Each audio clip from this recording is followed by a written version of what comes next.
जय श्रीमन नारायण। सभी भक्तों को प्यार भरा नमस्कार। भक्ति संसार यूट्यूब चैनल पर आप सभी का बहुत बहुत स्वागत है। आज की वीडियो में हम जानेंगे कार्तिक मास महात्म्य के अध्याय 13 तथा अध्याय 14 के बारे में। इसकी कथा का श्रवण करेंगे। तो चलिए प्रारंभ करते हैं अपनी वीडियो को और प्रभु की महत्ता को जानते हैं। कार्तिक कथा को सुनो, सभी सहज मन लाए, 13वां अध्याय लिखूं, श्री प्रभु शरण में आई। दोनों ओर से गदाओं, बाणों और शूलों आदि का भीषण प्रहार हुआ। दैत्यों के तीक्ष्ण प्रहारों से व्याकुल देवता इधर उधर भागने लगे। तब देवताओं को इस प्रकार भयभीत हुआ देख गरुड़ पर चढ़े भगवान युद्ध में आगे बढ़े और उन्होंने अपना सारंग नामक धनुष उठाकर बड़े जोर का टंकार किया। त्रिलोकी शाब्दिक हो गई।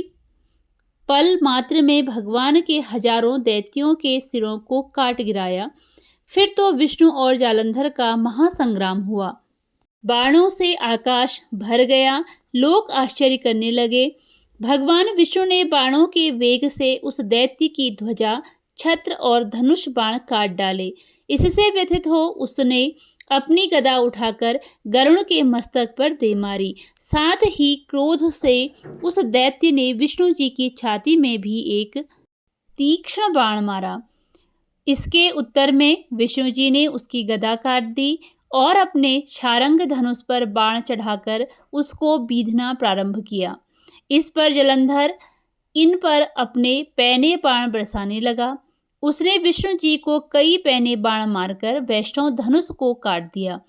धनुष कट जाने पर भगवान ने गदा ग्रहण कर ली और शीघ्र ही जलंधर को खींचकर मारी, परंतु उस अग्निवत अमोघ गदा की मार से भी वह दैत्य कुछ भी चलायमान न हुआ। उसने एक अग्निमुख त्रिशूल उठाकर विष्णु पर छोड़ दिया। विष्णु जी ने शिव के चरणों का स्मरण कर नंदन नामक त्रिशूल से उसके त्रिशूल को छेद दिया। जलंधर ने झटपट विष्णु जी की छाती पर एक जोर का मुष्टिक मारा। उसके उत्तर में भगवान विष्णु ने भी उसकी छाती पर अपनी एक मुष्टि का प्रहार किया। फिर दोनों घुटने टेक बाहुओं और मुष्टिकों से बाहु युद्ध करने लगे। कितनी ही देर तक भगवान उसके साथ युद्ध करते रहे। तब सर्वश्रेष्ठ मायावी भगवान उस दैत्यराज से मेघवाणी में बोले, रे रण दुर्मद दैत्य श्रेष्ठ, तू धनी है जो इस महायुद्ध में इन बड़े बड़े आयुधों से भी भयभीत न हुआ। तेरे इस युद्ध से मैं प्रसन्न हूँ। तू जो चाहे वह वर मांग। मायावी विष्णु की ऐसी वाणी सुनकर जलंधर ने कहा, हे भावुक, यदि आप मुझ पर प्रसन्न हैं तो यह वर दीजिए कि आप मेरी बहन तथा अपने सारे कुटुंबियों सहित मेरे घर पर निवास करें। नारद जी बोले। उसके ऐसे वचन सुनकर विष्णु जी को खेद तो हुआ, किंतु उसी क्षण देवेश ने तथास्तु कह दिया। अब विष्णु जी सब देवताओं के साथ जलंधरपुर में जाकर निवास करने लगे। जलंधर अपनी बहन लक्ष्मी और देवताओं सहित विष्णु को वहां पाकर बड़ा प्रसन्न हुआ।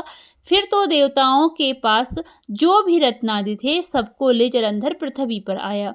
निशुंभ को पाताल में स्थापित कर दिया और देव, दानव, यक्ष, गंधर्व, सिद्ध, सर्प, राक्षस, मनुष्य आदि सबको अपना वंशवर्ती बना त्रिभुवन पर शासन करने लगा। उसने धर्मानुसार सुपुत्रों के समान प्रजा का पालन किया। उसके धर्मराज्य में सभी सुखी थे। इसी के साथ यहाँ पर कार्तिक मास महात्म्य के 13वें अध्याय का समापन होता है। अब बढ़ते हैं 14वें अध्याय की ओर। कार्तिक मास का आज लिखूं 14वां अध्याय। श्री हरि कृपा करें, श्रद्धा प्रेम बढ़ाए। तब उनको इस प्रकार धर्मपूर्वक राज्य करते हुए देख देवता क्षुब्ध हो गए। उन्होंने देवाधिदेव शंकर का मन में स्मरण करना आरंभ किया। तब भक्तों की कामना पूर्ण करने वाले शंकर ने नारद जी को बुलाकर देव कार्य की इच्छा से उनको वहां भेजा। शंभु भक्त नारद शिव की आज्ञा से देवपुरी में गए। इंद्रादि सभी देवता व्याकुल हो शीघ्रता से उठ नारद जी को उत्कंठा भरी दृष्टि से देखने लगे। अपने सब दुखों को कहकर उन्हें नष्ट करने की प्रार्थना की। तब नारद जी ने कहा, मैं सब कुछ जानता हूँ, इसलिए अब मैं दैत्यराज जलंधर के पास जा रहा हूँ। ऐसा कह नारद जी देवताओं को आश्वासित कर जलंधर की सभा में आए। जलंधर ने नारद जी के चरणों की पूजा कर हंसते हुए कहा, हे ब्राह्मण, कहिए आप कहाँ से आ रहे हैं, यहाँ कैसे आए हैं? मेरे योग्य जो सेवा हो उसकी आज्ञा दीजिए। नारद जी प्रसन्न होकर बोले, हे महाबुद्धिमान जलंधर, तुम धन्य हो। मैं स्वेच्छा से कैलाश पर्वत पर गया था, जहाँ 10,000 योजनों में कल्प वृक्ष का वन है। वहाँ मैंने सैकड़ों कामधेनुओं को विचरते हुए देखा तथा यह भी देखा कि वह चिंतामणि से प्रकाशित परम दिव्य अद्भुत और सब कुछ सुवर्णमय है। मैंने वहाँ पार्वती के साथ स्थित शंकर जी को भी देखा, जो सर्वांग सुंदर, गौरवर्ण, त्रिनेत्र और मस्तक पर चंद्रमा धारण किए हुए हैं। उन्हें देखकर मुझे बड़ा आश्चर्य हुआ कि इनके समान समृद्धशाली त्रिलोकी में कोई है या नहीं। हे दैत्येंद्र, उसी समय मुझे तुम्हारी समृद्धि का स्मरण हो आया और उसे देखने की इच्छा से ही मैं तुम्हारे पास चला आया हूँ। यह सुन जलंधर को बड़ा हर्ष हुआ। उसने नारद जी को अपनी सब समृद्धि दिखला दी।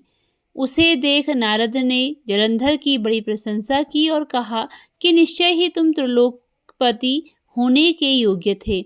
ब्रह्मा जी का हंस युक्त विमान तुम ले आए हो और द्युलोक, पाताल और पृथ्वी पर जितने भी रत्नादि हैं सब तुम्हारे ही तो हैं। ऐरावत, उच्चैःश्रवा, घोड़ा, कल्पवृक्ष और कुबेर की निधि भी तुम्हारे पास है। मणियों और रत्नों के ढेर भी तुम्हारे पास लगे हुए हैं। इससे मैं बड़ा प्रसन्न हूँ, परंतु तुम्हारे पास कोई स्त्री रत्न नहीं है। उसके बिना तुम्हारा यह सब फीका है। तुम किसी स्त्री रत्न को ग्रहण करो। नारद जी के ऐसे वचन सुनकर दैत्यराज काम से व्याकुल हो गया। उसने नारद जी को प्रणाम कर पूछा कि ऐसी स्त्री कहाँ मिलेगी जो सब रत्नों में श्रेष्ठ हो। नारद जी ने कहा, ऐसा रत्न तो कैलाश पर्वत में योगी शंकर के ही पास है। उनकी सर्वांग सुंदरी पत्नी देवी पार्वती बहुत ही मनोहर है। उनके समान सुंदरी मैं किसी को भी नहीं देखता। उनके उस रत्न की उपमा तीनों लोकों में कहीं नहीं है। देवर्षि उस दैत्य से ऐसा कहकर देव कार्य करने की इच्छा से आकाश मार्ग से चले गए। इसी के साथ यहाँ पर कार्तिक माह महात्म्य का 14वां अध्याय संपन्न होता है। मिलते हैं अगली वीडियो में अगले अध्याय के साथ। धन्यवाद।